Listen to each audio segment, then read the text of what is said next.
Hello guys, Mr. Surplus Nut here, bringing the fourth part to this video on precision reloading. If you're thinking about getting into reloading your own ammo, you're gonna save a lot of money, and just want to invite you to check the other 3 parts previous to this one. I don't want to make them really long. Basically, I want to cover everything you will need to get started, to get set up, and then I will be making other videos on the actual reloading, starting by the case preparation, like starting right when you will bring them back, when you come back from the range, or if you were to have brand new cases, it'll be the same thing. How to start preparing your cases for your actual reloading. That will be the first part of reloading when you start off. The actual case preparation of them. Okay, so we cover a lot of this stuff. Check out the other 3 parts on everything we spoke about. And basically right now I just want to cover 2 items that are like the last 2 things to basically complement everything you will need to start reloading. And as we go on with the different reloading parts, we're gonna cover in detail every component that I covered. And if I miss something out, I'm sorry, but we'll probably catch it then. The other thing that you'll need, which is you cannot do without this. It's like also not having a caliper or a press. There's no way you can reload without that. If you want to do precision reloading, okay, that will be your run out gauge. Okay, this one is the Foster Case Inspector, one of the best one out there, because it holds the case in line with the axis of the board of your rifle. Okay, and it measures your run out. It will measure, if you get the pilots for it, it will measure the neck wall thickness. Okay, and I think it does some other thing there, but I don't really, I mean, to be honest with you, basically all I use it for is just to make sure my run outs are to a minimum when I build my cartridges.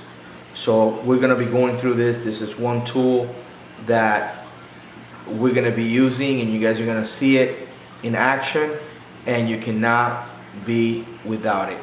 Okay, so yeah, from Foster, one of the best one out there, the Case Inspector. The RCBS one, I don't like it because it's got like 2 little spring things that you gotta roll the case if you're checking for the concentracy on your necks or the actual bullet run out, and you gotta hold the case at the same time you're turning. And this thing, you just you guys will see it, just lay it on there. You don't have to mess with it. It's outrageous. Okay, so this will be one of the main things, very vital to reloading. Okay, your run out gauge. And one of the main things also, which there are many of them, it will be your trimmer, your case trimmer. Why do I say that? Okay, let's check this out. Okay, this thing right here, okay, like I'm saying, this is the one that you're gonna get with your Lee Challenger kit. I don't use this no more. I just have it here. I don't know why I haven't canned it, thrown it in the garbage or whatever. But I used it for a while. It's not very, it doesn't trim all your cases the same length. I'm sorry to tell you. Use a caliper and you'll know what I'm talking about. And after a long time, this is something also that you can you put on a drill, and after a long time, this tip, okay, once you have to use it with this. Once this tip starts spinning with your drill, if you were to do it with a power tool for in high revolution, believe it or not, this tip starts to wear out, and it will get to the point where you just won't trim them the same length. In reloading, let me tell you something.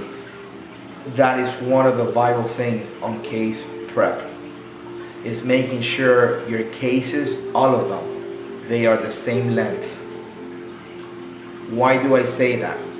Because if they're not the same length, when you start doing the necks, okay, adjusting the necks on your, I don't really resize my necks all the way. I do like 40 thousandths of an inch. Real, I mean, like this thing is like a little bit,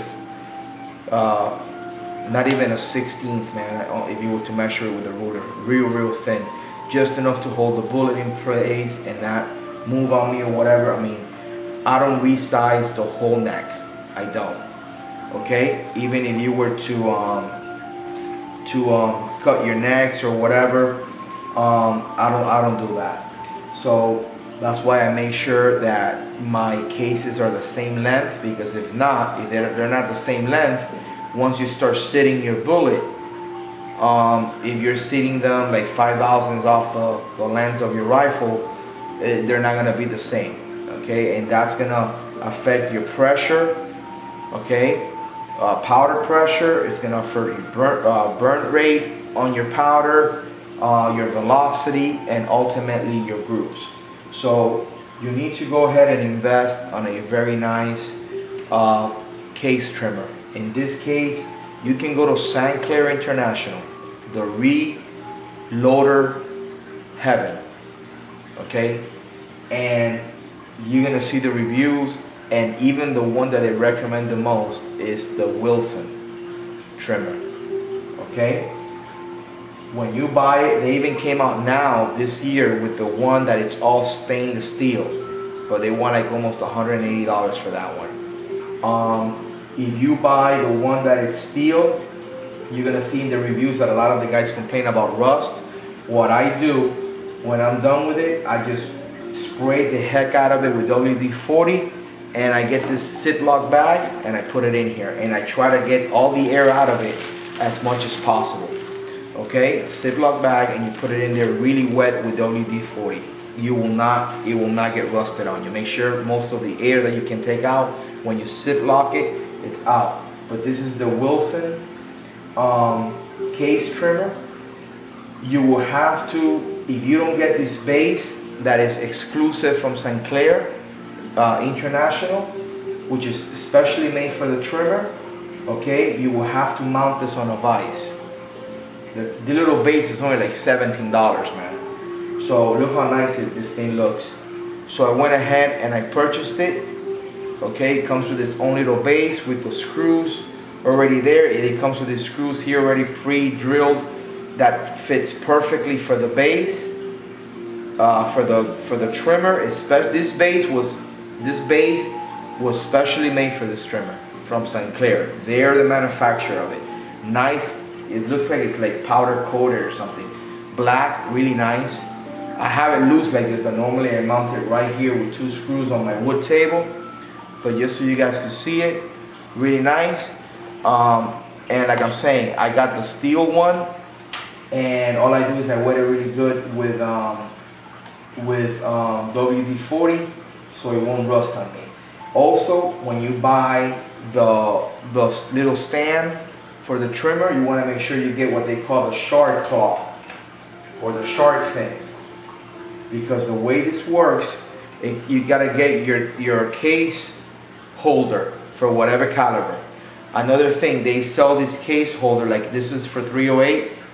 They sell you the case holder for a fire formed 308 case, meaning like if you already have a case that you have fired it in your gun or your rifle, and now that case has expanded to the actual measurement of your chamber.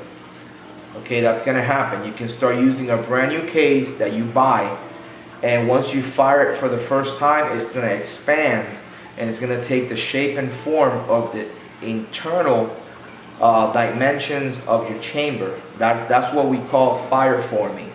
So you gotta be very specific when you order this piece. If you have a fire form, see, this one doesn't go in all the way. This case here that I have, I don't know, I'm not gonna even push it in there. it's you gotta either, you know, I'm planning on buying me the other one because obviously when I buy new cases, I'm gonna have to resize to cut them. I'm gonna have to use the case holder that it's for new cases. So they're gonna sell you the one. They're gonna ask you, do you need the one that is for a a case that has been fired already, or do you need one for a new case? Okay, so this is, it goes right in there, the case, and then you put it in here. Okay, and this is how you adjust. The new ones that they have, the stainless steel, they even added the St. Clair micrometer back here. But to be honest with you, you really don't need that. With this nice setting screw that it has, it's got a nice little Allen key on top, screw.